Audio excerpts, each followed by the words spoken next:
Toda vez que nós tocamos no tema da educação, a questão da crise do ensino médio se coloca sempre em primeiro lugar, né?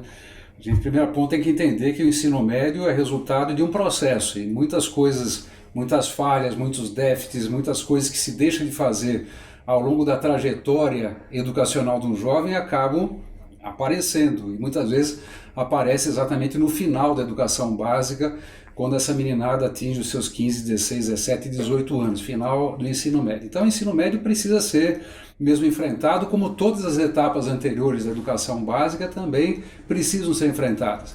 Os indicadores são dramáticos aqui no nosso país em relação a isso. Nós todos sabemos dessa notícia, mas não custa repetir. Apenas 9% dos jovens brasileiros que conseguem concluir o ensino médio têm os conhecimentos considerados suficientes em matemática.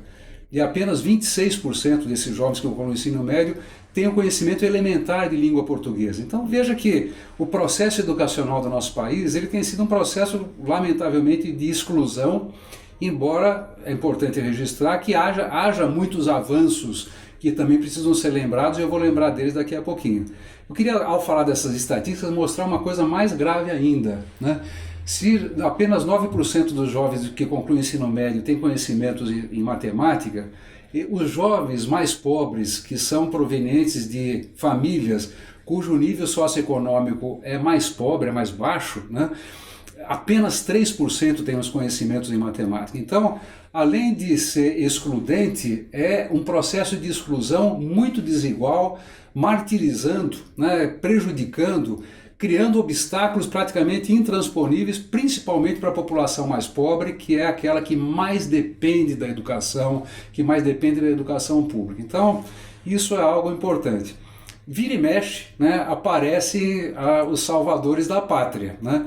Agora mesmo a gente vai vendo em muitos estados, mesmo no estado de São Paulo, mais uma vez aquela ideia de que a solução para o ensino médio é a educação em tempo integral, né? Bom, tudo bem, é legal a escola que seja integral, desde que a escola seja boa, desde que ela seja significativa para essa juventude, desde que ela tenha professores, desde que ela tenha laboratórios, desde que a escola permita que o jovem experimente, coloque a mão na massa, crie, problematize, invente, porque é isso que a juventude quer e faz todo dia.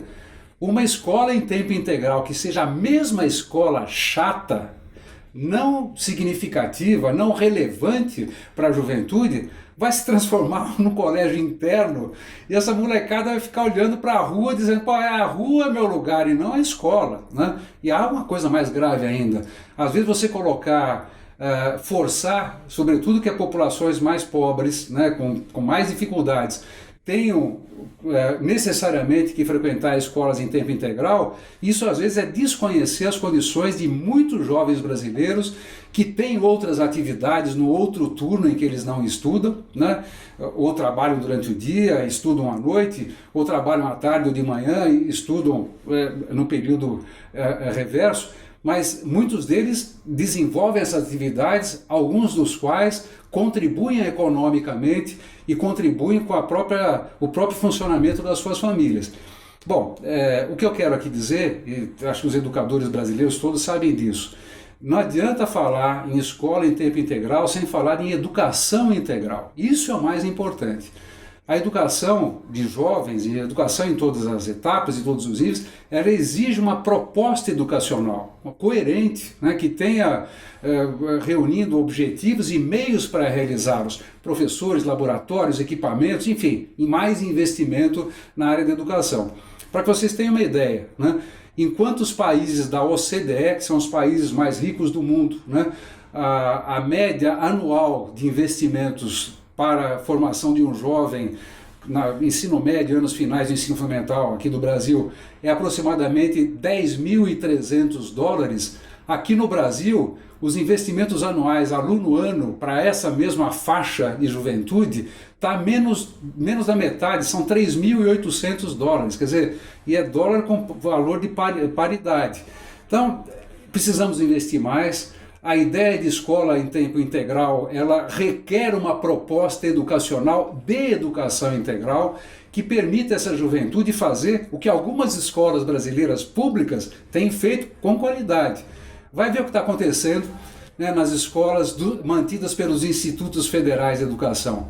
Escolas de excelente qualidade, porque trabalham, mesmo aquelas que têm uma relação com o mercado de cursos técnicos, trabalham a formação integral dessa juventude, capacitando essa juventude para ter atuar nas múltiplas possibilidades da sociedade e do próprio mercado de trabalho.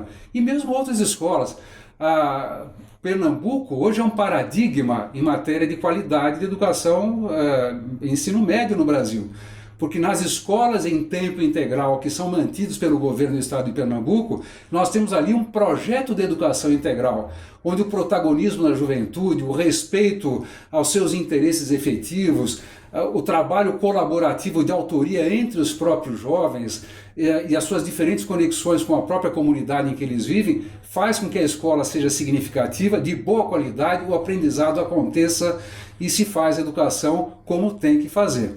O importante é dizer que em matéria de educação, né, não tem improviso. E nós não precisamos ficar copiando coisas e nem iludindo a população, achando que nós vamos resolver, né, com uma bala de prata os problemas educacionais, como, por exemplo, apenas só dizer que é tempo integral. Temos que investir mais, sabemos como fazer, o Brasil tem dado exemplos, como eu acabei de dar, importantes de como superar os problemas educacionais. Isso acontece em Pernambuco, Ceará, Espírito Santo, até em algumas escolas do estado de São Paulo e do Rio de Janeiro. É importante ver esses exemplos que nós estamos já concretizando para mostrar que sabemos fazer, sabemos o caminho e sem pirotecnia, fazendo o que é necessário, investindo na educação.